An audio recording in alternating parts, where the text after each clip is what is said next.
प्रभु यीशु मसीह के नाम में आप सभी को सलाम। परमेश्वर की स्तुति हो कि परमेश्वर के वचन को हम हिंदुस्तानी कॉन्वेंट चर्च दाउद इस वीडियो मार्फत आप सभी के साथ पहुंचा सकते हैं। परमेश्वर की स्तुति हो। आज का जो वचन लिया गया है वो भजन संहिता उसका अध्याय 52 और वचन 8 और 9 से विशेष तौर पर हम वचन 8 और वचन 9 पर अपने ध्यान को केंद्रित करेंगे, जो हमें अपने जीवन में धार्मिक स्थिरता को किस प्रकार से ला सकते हैं इसके बारे में वो बताता है। हमें अपने जीवन में धार्मिक स्थिरता को कैसे लाना है और कौन सी चीज़ उसके लिए हमें मदद करेगी, ये बारे में आज हम परमेश्वर के वचन में से जानेंगे। ये बहुत ज़रूरी है आजकल के दिनों में, जबकि हम इस पैंडेमिक में जब सब तरफ लोग परेशान हैं, बीमार हैं, हम परमेश्वर पर आशा रखना, उस पर विश्वास और भरोसा रखना बहुत ही ज़रूरी है। और ये रखने के लिए हमें परमेश्वर का वचन किस प्रकार से हमें मदद करेगा, इस वचन के द्वारा हम देखते हैं। आइए हम पढ़ेंगे भजन संहिता उसका अध्याय 52 और वचन 8 और 9। वचन इस प्रकार से कहता है कि परंतु मैं तो परमेश्वर के भवन में हरे जैतून के वृक्ष के समान रहूं। मैं परमेश्वर की करुणा पर सदा सर्वदा के लिए भरोसा रखा है। मैं तेरा धन्यवाद सर्वदा करता रहूंगा, क्योंकि तू ही ने यह काम किया है। मैं तेरे ही नाम की बाट को जोता रहूंगा, क्योंकि यह तेरे पवित्र भक्तों के सामने उत्तम है। यहाँ तक परमेश्वर का वचन आप सभी के लिए आशीष बरसे। देखिए, हम देखते हैं वचन 8 में लिखा गया है कि परंतु मैं तो परमेश्वर के भवन में हरे जैतून के वृक्ष के समान हूँ। हमें अपने जीवन में परमेश्वर के, यहाँ पर जो दाऊद है जो ये भजन लिखता है, वो कहता है कि मैं तो परमेश्वर के भवन में एक हरे भरे जैतून के वृक्ष के समान हूँ। मैंने परमेश्वर की करुणा पर सर्वदा के लिए भरोसा रखा हुआ है। सबसे पहली और महत्वपूर्ण बात यहाँ पर परमेश्वर के वचन से हमें दाऊद लिखता है या अपनी साक्ष्य को हमारे सामने प्रस्तुत करता है। अपने जीवन में हमें धर्मी स्थिरता को लाने के लिए सबसे पहले महत्वपूर्ण बात यह सीखना, जानना और करना जरूरी है कि हमें परमेश्वर पर भरोसा रखना है। देखिए, फिर से इस वचन को मैं पढ़ता हूँ, जो कि लिखा गया है कि मैं तो परमेश्वर के भवन में एक जैतून के वृक्ष के समान हूँ। मैंने परमेश्वर की करुणा पर सर्वदा भरोसा किया है। परमेश्वर की जो करुणा हमारे जीवन में है, उसकी वजह से यहाँ पर दाऊद लिखता है कि मैं अपने जीवन में जैतून के पेड़ के समान हूँ। अगर जैतून के पेड़ के बारे में अगर हम जानते हैं या उसके बारे में कहीं पढ़ते हैं, सीखते हैं, तो हम ये पाते हैं कि जैतून का वृक्ष इस संसार में सबसे ज़्यादातर जी रख सकता है, या सबसे ज़्यादा उम्र का जो पेड़ कोई है तो वो जैतून का वृक्ष है। साथ ही साथ उसकी अगर डालें हम तोड़ते हैं तो फिर भी वो डालें जो है वो टूटती नहीं है, लेकिन फिर से एक उससे नया पौधा वहाँ पर उत्पन्न होता है। और साथ ही साथ जैतून का जो फल होता है वो काफ़ी उपयोग या मेडिकल साइंस में उसका काफ़ी उपयोग वहाँ पर किया जाता है।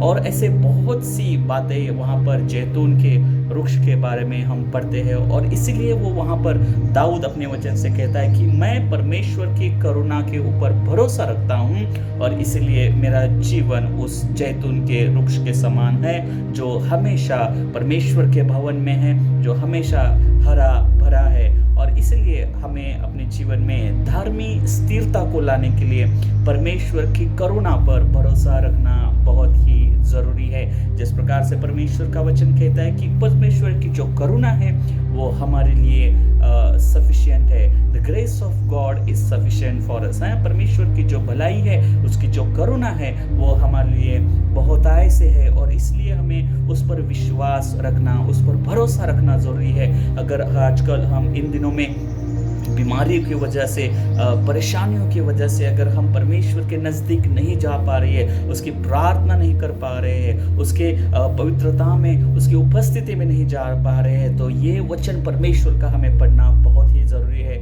जो हमें परमेश्वर के करुणा पर विश्वास रखने के लिए बताता है। और जब हम अपने जीवन में उस परमेश्वर की करुणा पर विश्वास रखते हैं तो परमेश्वर की भलाई, उसके अनुग्रह को हम अपने जीवन में पाते हैं, जिस प्रकार से यहाँ पर दाऊद उसके वचन के द्वारा हमसे बात करता है। और यही हमें अपने जीवन में करना ज़रूरी है। अगर हमें अपने जीवन में धर्मी स्थिरता को लाना है तो हमें अपने जीवन में परमेश्वर के करुणा पर, उसके जो भलाई है उस पर भरोसा रखना बहुत ही ज़रूरी है। दूसरी बात यहाँ पर हम देखते हैं, वचन 9 में लिखे गए हैं कि मैं तेरा धन्यवाद सर्वदा करता रहूँगा क्योंकि तू ही ने यह काम किया है। परमेश्वर के नाम को हमें हमेशा धन्यवाद देना ज़रूरी है।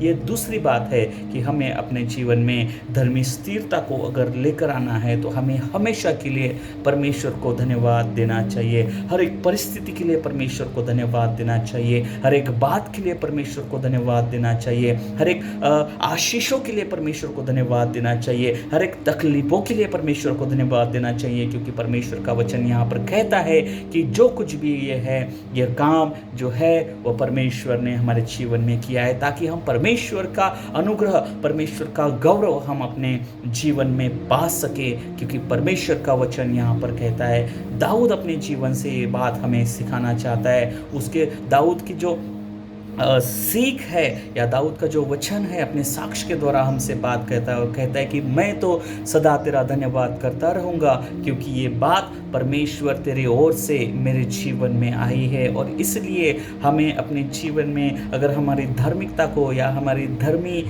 जीवन में हमारे धर्मी को स्थिरता में अगर लेकर आना है तो हमें सदा परमेश्वर का धन्यवाद करना बहुत ही ज़रूरी है, क्योंकि इसी के द्वारा हम अपने जीवन में धर्मीपन को या हमारे जीवन में परमेश्वर की उपस्थिति को, हम अपने जीवन में परमेश्वर के वचन को, प्रार्थना को हम अपने जीवन में स्थिर कर पाते हैं, तभी जब हम अपने जीवन में परमेश्वर को सदा धन्यवाद देते हैं। आइए परमेश्वर को धन्यवाद दे, उन हर परिस्थितियों के लिए परमेश्वर का हम धन्यवाद करें, उन हर चीज़ों के लिए परमेश्वर का धन्यवाद दे जो परमेश्वर ने हमारे जीवन में दी है, उसका मूल्य के लिए हम परमेश्वर को धन्यवाद दें, क्योंकि परमेश्वर ने उन चीज़ों को हमारे लिए दी है। परमेश्वर हमारा सर्वश्रेष्ठ परमेश्वर है जो हमारे जीवन में बहुतायत से आशीष को देता है, बहुतायत से हमारे जीवन में करुणा को लेके आ रहा है।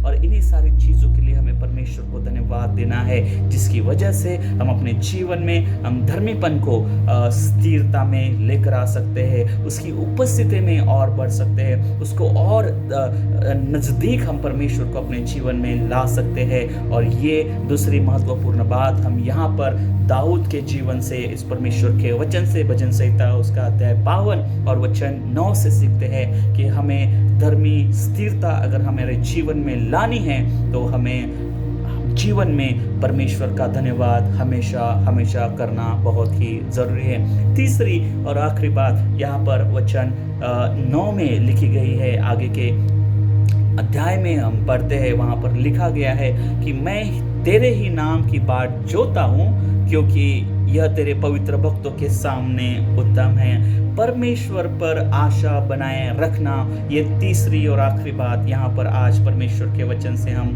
सीखते हैं कि अगर हमें अपने जीवन में धर्मी स्थिरता को लाना है तो हमें परमेश्वर पर आशा बनाए रखना बहुत ही ज़रूरी है। जो हमारा परमेश्वर इस सृष्टि का निर्माण करता, जो हमारा परमेश्वर हमारे जीवन को संभालने वाला, जो हमारा परमेश्वर जिसने स्वर्ग छोड़कर इस पृथ्वी पर हमारे जीवन में आशीष को लेकर आया है, हमें सर्वकालिक जीवन दिया है, जिसने हमें शांति दी है, जिसने हमें मृत्यु से जय पाने की शक्ति दी है, जिसने हमें सामर्थ्य दिया है, शांति दी है, चंगाई दी है, ये इस परमेश्वर पर हमें आशा बनाए रखना बहुत ही ज़रूरी है। और हम अपने जीवन में इस परमेश्वर पर आशा बनाए रखते हैं, तब हम अपने जीवन में धर्मी स्थिरता को पाते हैं, तब हम अपने जीवन में परमेश्वर के वचन को पाते हैं, तब अपने जीवन में हम परमेश्वर की उपस्थिति को पाते हैं, उस आत्मा को पाते हैं जो परमेश्वर ने हमारे जीवन में दिया है। और इसी बातों को हम इस वचनों के द्वारा, दाऊद के द्वारा हम यहाँ पर परमेश्वर के वचन की ओर से सीखते हैं कि अगर हम अपने जीवन में धर्मी स्थिरता को अगर हम चाहते हैं, परमेश्वर की उपस्थिति, नजदीकी, उसकी शांति, सामर्थ्य अगर हम अपने जीवन में बनाए रखना चाहते हैं, तो सबसे पहली बात वचन 8 में हमने सीखी कि हमें परमेश्वर के करुणा पर भलाई रखनी है। दूसरी बात हमने सीखा कि हमें हमेशा परमेश्वर को धन्यवाद देना है। और तीसरी और आखिरी बात हमने सीखी है कि हमें उस पर आशा बनाए रखनी है। प्रभु परमेश्वर इस वचन के द्वारा आप सभी को आशीष दे। परमेश्वर की स्तुति हो। प्रभु परमेश्वर आप सभी को सुरक्षित रखे। आप सभी के लिए प्रार्थना है, आप सुरक्षित रहे परमेश्वर की आशा में, उसकी कृपा में, उसकी करुणा में और उसके आशीषों में सदा बने रहे। परमेश्वर आप सभी को, आपके घर वालों को आशीषित करे। परमेश्वर की स्तुति हो। धन्यवाद।